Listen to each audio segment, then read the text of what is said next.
होती है। जैसे गौशाला की माटी पूजा पाठ में उपयोग होती है, ऐसे वैश्या के आंगन की माटी भी कुछ अनुष्ठानों में उपयोग होती है। अब सवाल ये है कि वैश्या के आंगन की माटी क्यों? वो तो अपवित्र होनी चाहिए। नहीं, वैश्या के आंगन में अपवित्रता नहीं होती। क्यों?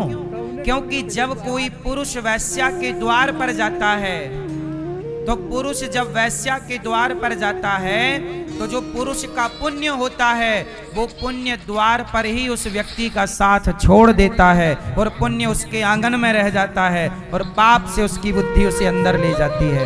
इसलिए जितने भी पुरुष वैश्या के पास जाते हैं उनका पुण्य वैश्या के द्वार पर रह जाता है,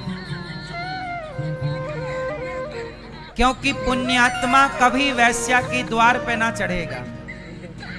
समझिएगा, पुण्यात्मा कभी भी वैश्या के द्वार पर ना जाएगा। जब जाओगे आप तो आपका पुण्य वहीं छोड़ देगा आपका साथ और वहीं रह जाएगा, उसी मिट्टी पे गड़ जाएगा। तो जरा सोचिए कि 100 पुरुष गए होंगे तो 100 का कुछ ना कुछ पुण्य तो रहा होगा, तो वो सारा पुण्य वैश्या के आंगन में, इसलिए उसके आंगन की मिट्टी पवित्र होती है। इसलिए वैश्या का संग करना पाप माना गया। पराई औरत का संग करना, इसी पाप से ना रावण का नाश हो गया। पराई स्त्री के चक्कर में ना पड़ गया, नाश हो गया। पर स्त्री जहां पुरुष पर नारी की ओर दृष्टि डाला वहीं उसका नाश। इसलिए आप पुरुषों से मेरी प्रार्थना है, जब दशहरा आया करे तो अपने पतियों को ले जाया करो दशहरा दिखाने मैया, और पति की आंखें फाड़ फाड़ के दिखवा दे रावण को जल रहा है।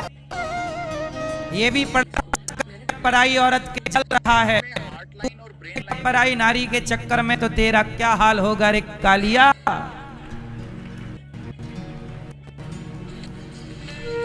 पराई के चक्कर में रावण आज तक जल रहा है। मैया तो क्या दिखाने ले जाओ पतियों को? हाँ, दशहरा जरूर अपने पतियों को दिखाया करो, और ये जरूर मेरी बात मेंशन किया करो कि सुनो काहे जल रहा है। क्यों भैया, रावण क्यों जल रहा है?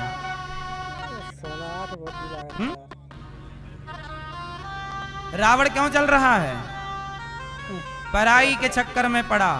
समझ में आई? रावण क्यों जल रहा है? एक लाइन में समझो। पराई के चक्कर। मैया तुम्हारी होगी बातें। अच्छा मैया प्लानिंग कर ली, अगला दशहरा बन ले, अगले दशहरे की चालू होगी प्लानिंग।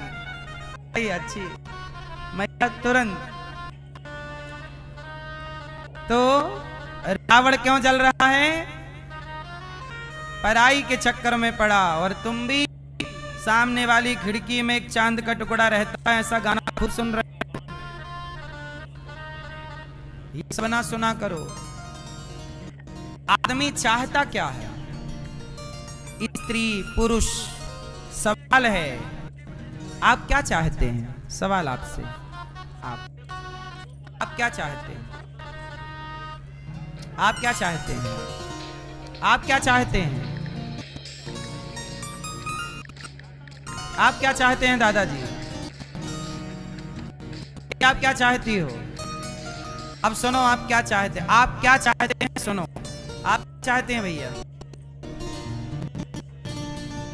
फास्ट आप वाले भैया, आप चाहते हैं कुछ नहीं?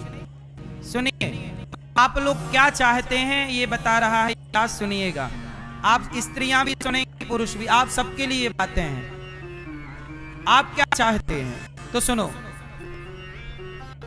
आप हमेशा वही चाहते हैं जो आपको दिखता है। बोलो हाँ। रावण ने पहले सीता जी को देखा और देखा तो चाहा, तो नाश हुआ। जब आप भी दूसरों का धन देखते हो, दूसरों की गाड़ी देखते हो, दूसरों का बंगला देखते हो, तो जब देखते हो तो आपके अंदर भी होता है मैं भी काश मेरा भी होता। यदि आप देखो ना तो चाहो ना। आपके सामने एक स्त्री है, यदि वो आपके पास ज्यादा समय तक रहने लग जाए तो आप बार बार उसी की ओर देखेंगे और उसी को चाहेंगे। आपके इर्द गिर्द कोई पुरुष रहने लग जाए, आप उसी की ओर खींचेंगे। ये प्रकृति का नियम है। जैसे ऊपर फेंकी गई कोई भी चीज वो धरती की ओर ही गिरेगी, गुरुत्वाकर्षण का सिद्धांत लागू होगा। ऐसे आप वही चाहते हैं जो आप देखते हैं। क्यों जी, ये बात सही है या गलत है? आप लिट्टी चोखा देखते ही नहीं हैं, इसलिए आप वो नहीं चाहते। लेकिन जो देखते हैं बनता हुआ, खाए हैं, स्वाद जानते हैं, वो लिट्टी चोखा जानते हैं। दाल वापले आप जानते हो? जो दाल वापले ना देखा ना सुना, वो क्यों? अमेरिका के लोग क्या जाने दाल वापले, उनका मन कभी ना जाएगा दाल वापले की ओर, क्योंकि कभी देखा नहीं, कभी उसको स्वाद को स्पर्श। आंखें जिसे देखती हैं, कान जिसके बारे में सुनते हैं, मन वही चाहता है। क्यों जी, बात सही है या गलत है?